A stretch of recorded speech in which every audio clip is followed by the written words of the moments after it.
fight for 15? Giving people the dignity to work. Yeah. Giving them their dignity back by paying them their fair wages. Okay. That impacts everybody across social strata as well as different ethnic and racial backgrounds. Okay. And so that sounds like class left to me, right? Class left is, hey, people need better wages, and this is going to be good for everybody. But if I'm on the race left, why should I sign on to that? Because there's a disproportionate amount of us that are employed in low-wage jobs. Okay, that's perfect Bernie Sanders answer. I mean, it's right. I like it. But if I'm saying, you know what, you fight for that, but I'm going to go fight mass incarceration. I'm going to go fight mass deportation. I'm going to fight dehumanization. You go do your economic thing. And I'm sorry, I don't mean to be disparaging. I think the class left and the race left, they both have very strong arguments. The problem is that they pose their arguments in a way that create a hostility between the two, rather than posing their arguments in a way that create a synergy or a cooperation or collaboration.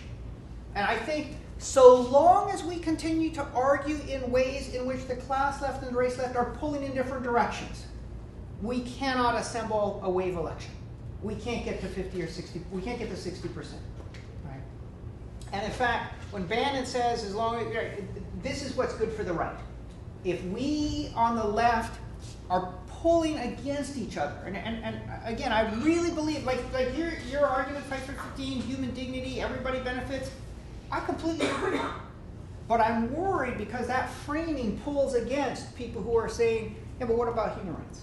And what about mass incarceration? Right? And so this is why I want arguments that can bring us together and create that sort of, that can create cross-racial solidarity. Why should people of color, why should activist groups of color in big numbers join the fight for 15? Rather than seeing this as a way to evade race, which it is. Right, for many people are using it as a way to evade race. What do you think? Is there an argument for this? Because of who those people are, the Disproportionately helped. women, people of color.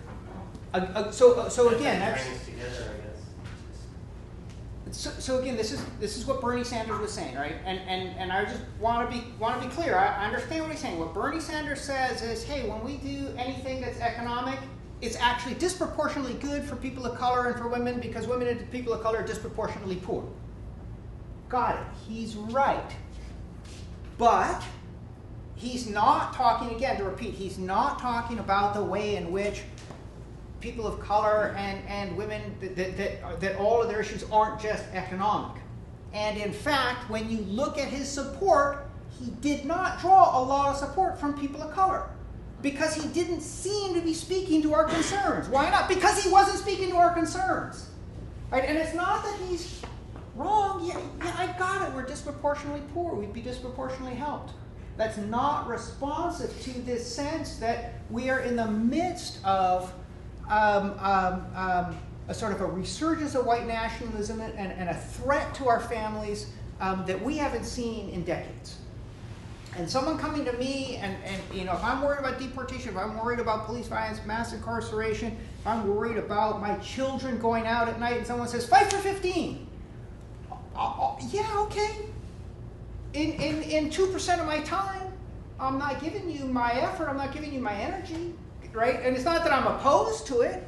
It's not what I'm going to fight for. So how do you, you know, mass incarceration, I'll fight for that. How do you create a message that really pulls together the race left and the class left? Do you go a little bit deeper by framing it not just as a thing that we all benefit from, but as a matter of justice and a matter of rights and, I think you're saying reparations for people who have historically been far too long put in those jobs? Yeah, but it's a universal solution, right? So it doesn't look like reparations. It looks like a universal solution that's going to disproportionately help people who have access to jobs. You don't have access to a job, fight for 15, not doing that much for you.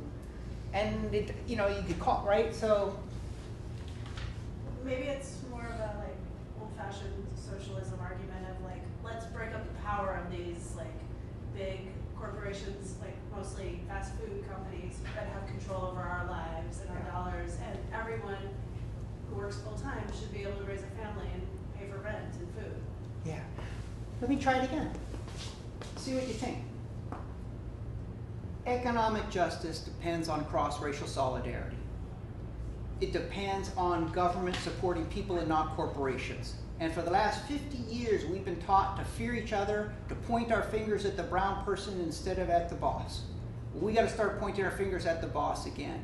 And that means that everybody has an interest in fighting for economic justice, because achieving economic justice is part of the way we come together and we take government back. And when we take government back, we not only get economic justice, we get human rights. Dog whistling is racial division is exactly what has impoverished working people. Racial division has convinced many whites to vote for politicians who hand over the country to the plutocrats, have to vote for politicians who are destroying unions. The fight for 15, I ought to say, the fight for 15 is first and foremost about healing racial division. Because only when we heal racial division can we achieve a broad and shared economic prosperity. This is going to help everybody, but when we say this is going to help everybody, we're not trying to hide from race. We're saying dealing with racism is central. And if I heard a message from Bernie that said, I want to fight for economic justice, and the reason and the way I'm going to fight for economic justice is I'm going to address racism. And addressing racism isn't going to be secondary or marginal or something I get to later. It's going to be the thing I do first, because that's how I'm going to get to economic justice. I think you would have had a completely different response from the race left to Bernie, right? So we need a fight for 15 that says we want economic justice, and we know that economic justice depends on cross-racial solidarity. So we are going to fight the sort of racism that leads to mass incarceration as a way of securing economic justice. And when we can come together and actually have government that protects workers, at that moment we'll have government that ends state violence against communities of color and begins promoting human rights. And none of these are separate issues.